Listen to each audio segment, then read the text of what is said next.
ভয়ঙ্কর কিয়ামতের ময়দান সেদিন হবে।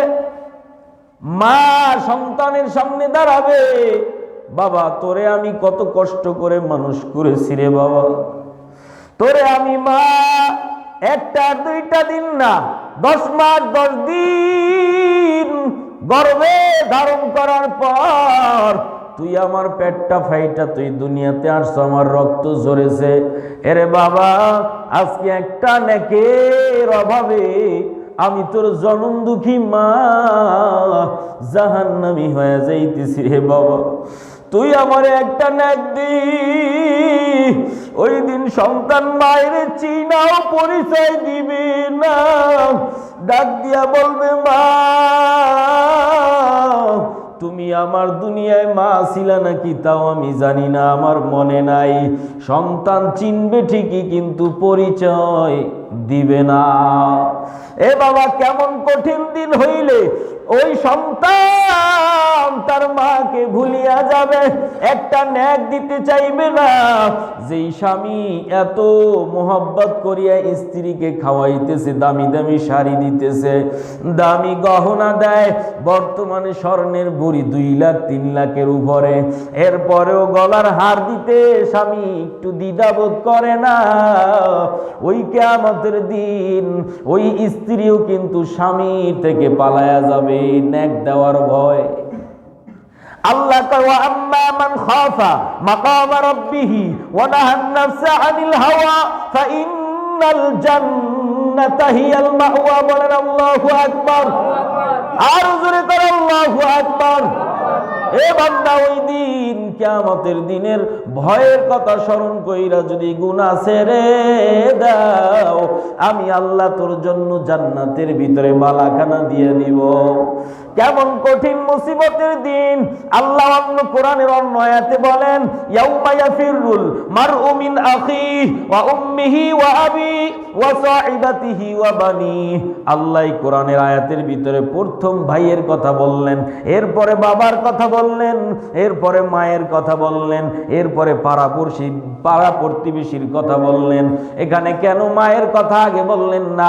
মা তো সন্তানের বেশি আপন, বাবা তো সন্তানের বেশি আপন, কিন্তু ভাইয়ের কথা কেন আনলেন? ইয়াউমা ইয়াফিরুল মারউ মিন আখি, আখি মানে ভাই, ভাইয়ের কথা কেন বললেন? আল্লাহ কয় ওই দিন ভাই ভাইকে পরিচয় দিবে না। এরপরে আল্লাহ বললেন দ্বিতীয় নম্বরে বাবা সন্তানকে পরিচয় দিবে না, মা তার ছেলেকে পরিচয় দিবে না। এখানে মায়ের কথা তো প্রথম আনা দরকার ছিল। আল্লাহ কয় না না, ভাইয়ের কথা কেন আনছি জানো? দুনিয়াতে অনেক ক্ষেত্রে গভীরভাবে তাকাইলে দেখা যায় অনেক ক্ষেত্রে মা বাবার থেকে ভাই ভাইয়ের বড় আপন, ঠিক কিনা? এই মহল্লার ভিতরে তালাশ করে দেখবেন, এই মহল্লার ভিতরে তালাশ করে দেখবেন অনেক বড় ভাই ছোট ভাইকে লেখাপড়া করাইতে গিয়া 3 বেলা খানাও খায় নাই, মাথার গাম পায়ে ফালাইয়া মানুষের বাড়ি কাজ করে করে টাকা উপার্জন করিয়া ওই ছোট ভাইকে লেখাপড়ার খরচা দিয়েছে। আজকে অনেক এমন ভাই আছে যে বড় ভাই কষ্ট করে ছোট ভাইকে লেখাপড়া করাইছে, আজকে ছোট ভাই লেখাপড়া করিয়া বড় ভাইয়ের টাকায় লেখাপড়া করিয়া ওই ছোট ভাই এবার ঢাকায় চাকরি করে, মাসে 50, 60, 70, 80 হাজার 1 লাখ টাকা বেতন, কিন্তু ঈদের সময় বাড়ি আইছে, ছেলের জন্য কাপড় নিয়ে আইছে, মেয়ের জন্য কাপড়, স্ত্রীর জন্য দামি শাড়ি, এই ছোট ছোট বাচ্চাদের জন্য যখন কাপড় নিয়ে আইছে, কিন্তু বড় ভাইয়ের সন্তানের জন্য একটা কাপড়ও আনে নাই। এমন দাজ্জাল সমাজে আছে না নাই?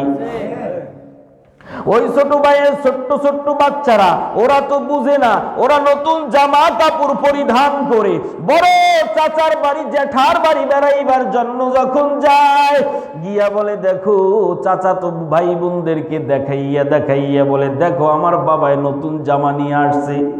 যখন বড় চাচার ঘরের ছেলে মেয়ে ছোট্ট ছোট্ট বাচ্চারা জামা কাপড় দেখছে, ওই বড় ভাইয়ের সন্তানগুলো বাবার কাছে গিয়ে বলে বাবা আমার কাকা তার সন্তানের জন্য কাপড় আনছে, আমাদের ঈদের পোশাক কোথায়? এবার বড় ভাই ঘরের ভিতরে জানালা দরজা আটকায় গামছাটা চোখের ভিতরে দিয়া চোখটা মুছে আর কাঁদে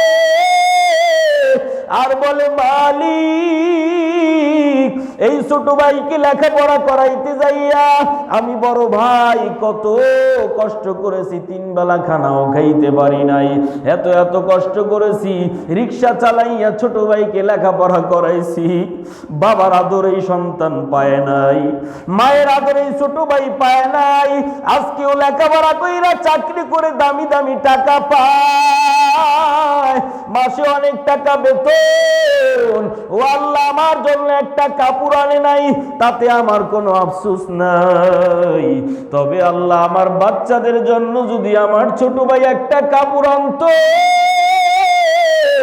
ওই ছোট ভাইয়ের কি ক্ষতি হইতো রে আল্লাহ।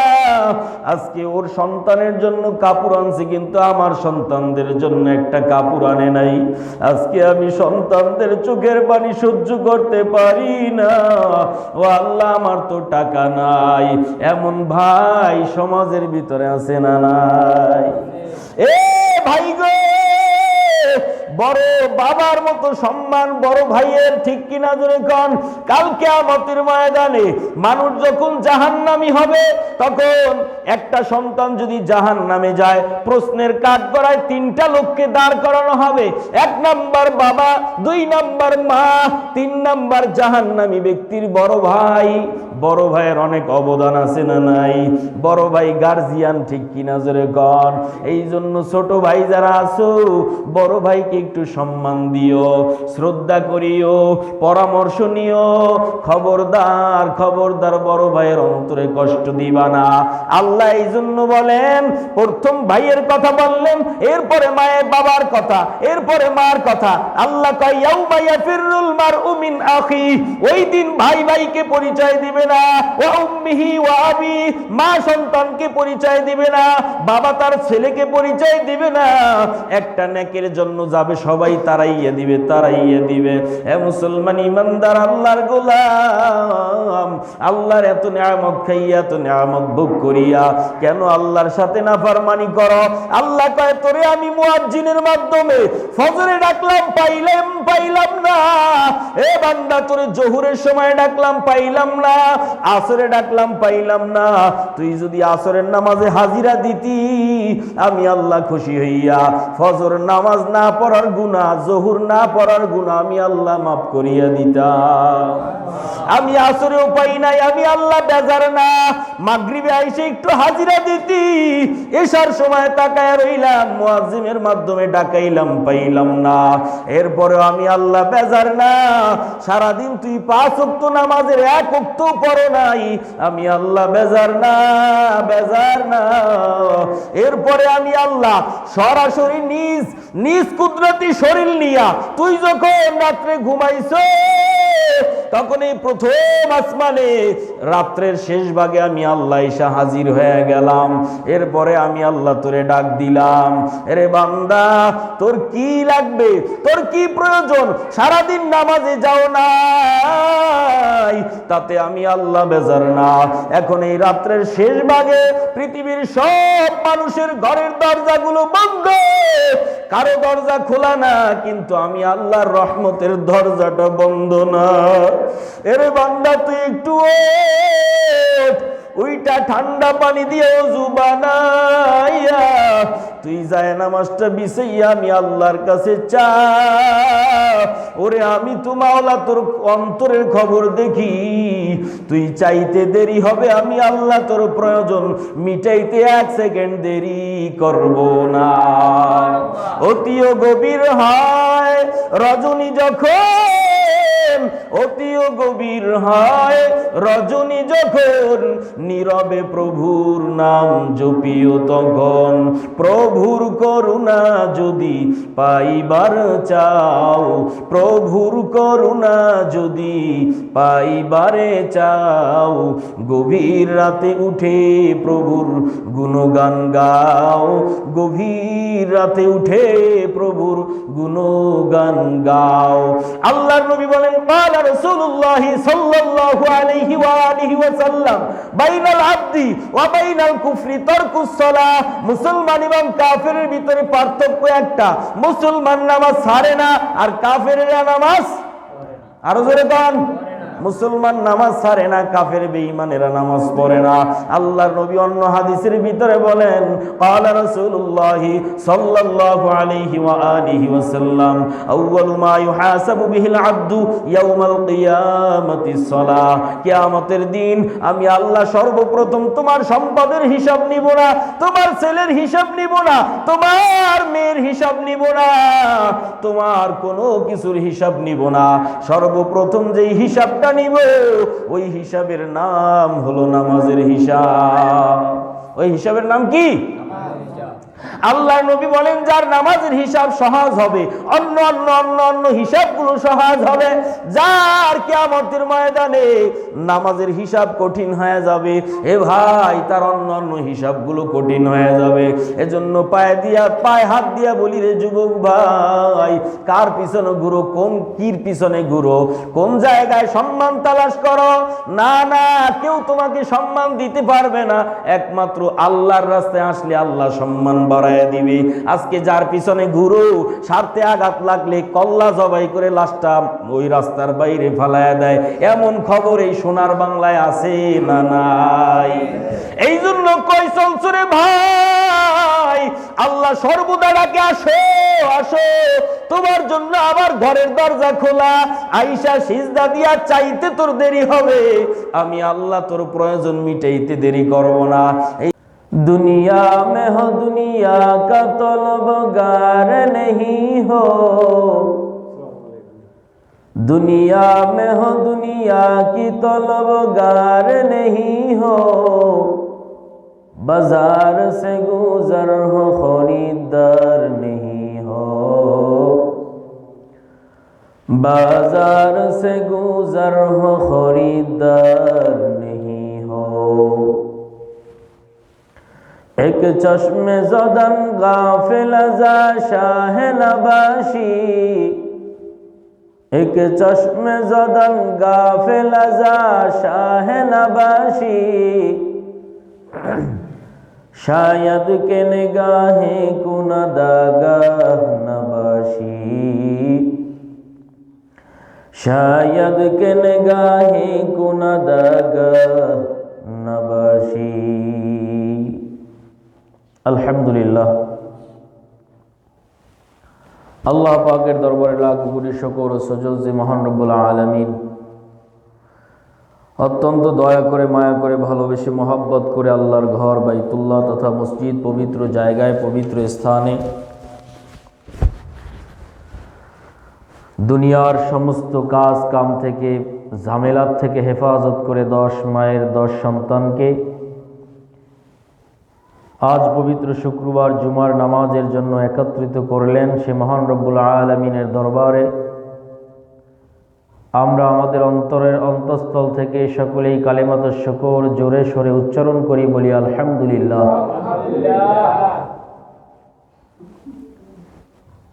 আমি যে আয়াতি কারিমা তেলাওয়াত করেছি, আল্লাহ পাক রব্বুল আলামিন বলেন ওয়া আম্মা মান খাফা মাকামা রাব্বিহি ওয়া নাহান নাফসা আনিল হাওয়া ফাইন্নাল জান্নাতা হিয়াল মাওয়া। আল্লাহ বলেন আমার যেই বান্দা ওই দিনের ভয় অন্তরে রেখে গুনার কাজ ছেড়ে দিবে। ওই দিন বলতে কোন দিন? আল্লাহ বলে কিয়ামতের দিন। এই কিয়ামতের দিন বড় ভয়ঙ্কর হবে, যেদিন মানুষ নাফসি নাফসি বলে কান্না করতে থাকবে, কেউ কাউকে চিনবে না, সন্তান বাবাকে পরিচয় দিবে না, বাবা তার ছেলেকে পরিচয় দিবে না, মা তার স্বামীকে পরিচয় দিবে না, স্বামী তার স্ত্রীকে পরিচয় দিবে না।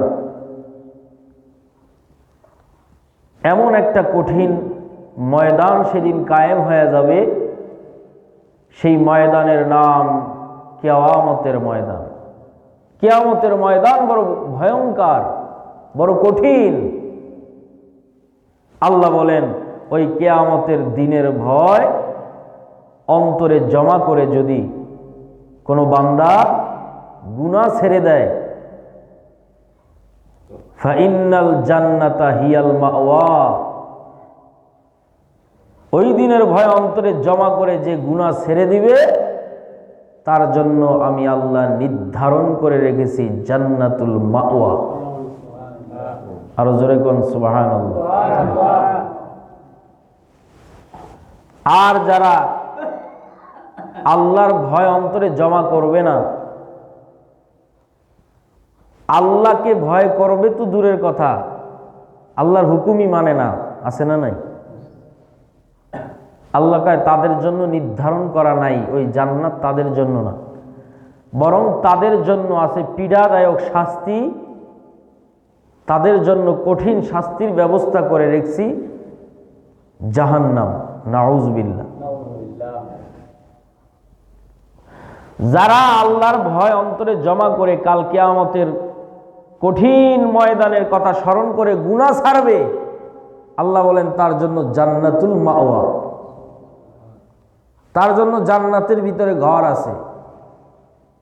আর যে ব্যক্তি আমি আল্লাহর ভয় অন্তরে পয়দা করবে না, তার জন্য কেমন জাহান্নাম আমি আল্লাহ বানাইছি জানো?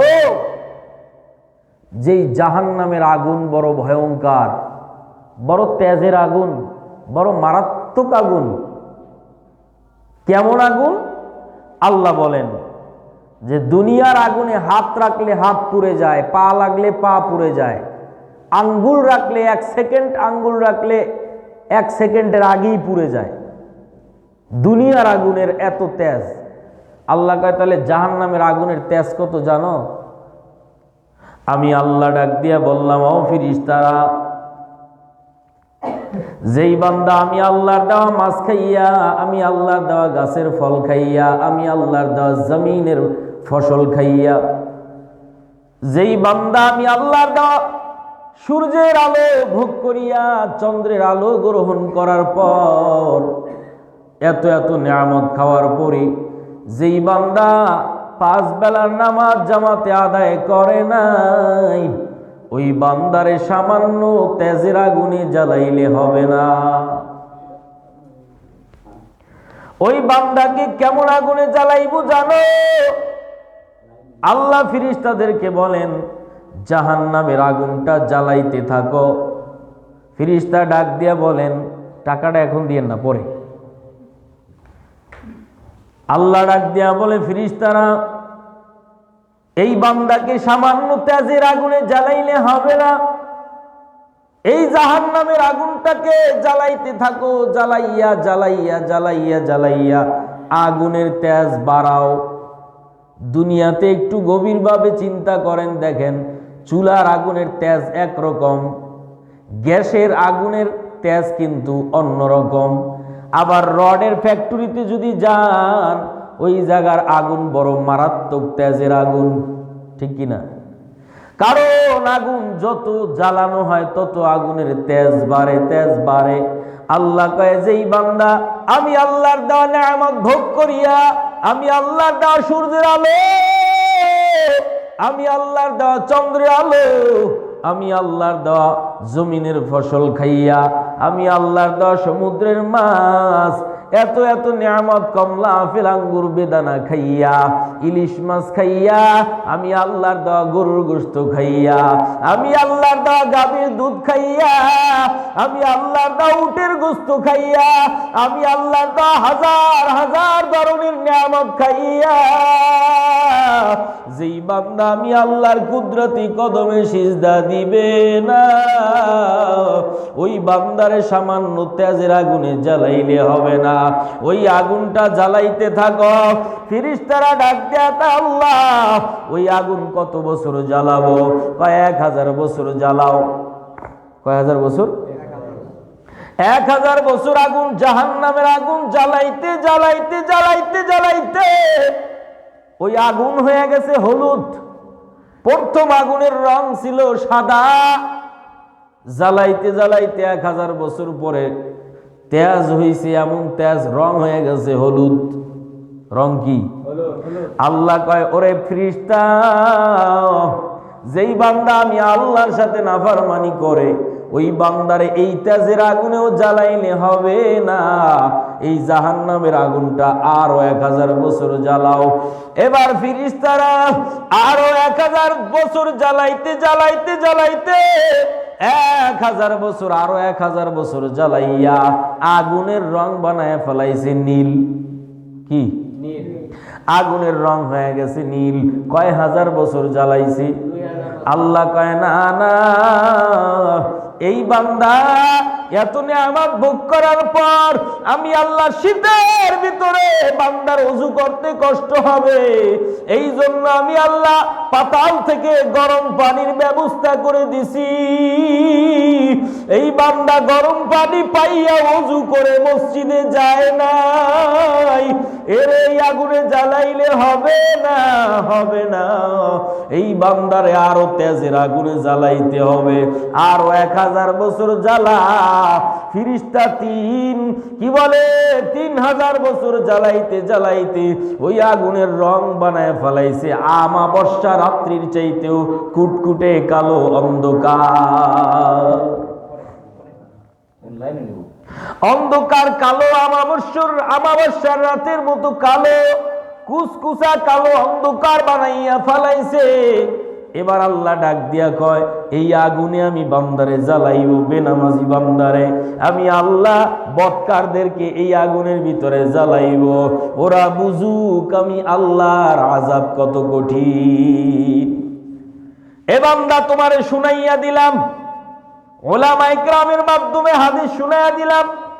আল্লাহ কয়, ওলিয়া উলিয়ায়ে কেরাম, আম্বিয়ায়ে কেরাম, নবী রাসূলগণের মাধ্যমে এই কথা আমি তোমারে শুনাইয়া দিলাম। এখন তুই গুনাহ করবি না ছাইরা দিবি, না ভালো হয়ে যাবি, নাকি জাহান্নামে গিয়া ঢুকবি, এটা আমি আল্লাহর কোনো দোষ নাই, তোর ব্যাপার। কি? এই যে কথাটা শুনলেন, এরপরে যদি নামাজ বাদ দেন আর যদি জাহান্নামে যাই বয়া থাকেন, আল্লাহর কোনো দোষ আছে? কি জোরে কর। যদি কেউ আল্লাহর কোনো দোষ আছে, ওর ঈমান নাই, ঈমানের গন্ধও নাই। আল্লাহ কয়, আমি আল্লাহ শাস্তির ব্যাখ্যাও দিলাম, আবার জান্নাতের শান্তির ব্যাখ্যাও দিলাম। এবার এই জাহান্নামের আগুনের কথা স্মরণ করিয়া যদি আমি আল্লাহর ভয়তে, জাহান্নামের আগুনের ভয়তে গুনাহ ছাড়িয়া দাও, আমি আল্লাহ ওই গুনাহটা ছাড়ার সাথে সাথে তোর জন্য জান্নাতের ভিতরে ঘরের ব্যবস্থা করে দিব। হারকে দারাত খৌফে হকদর দিল মদম জন্নতুল মাওয়া দে হাদ উরা মকাম জুজবা হকচি জে মখাস ইনসুজা ফজলে উআ মস্তে দরজুম লা জাহা।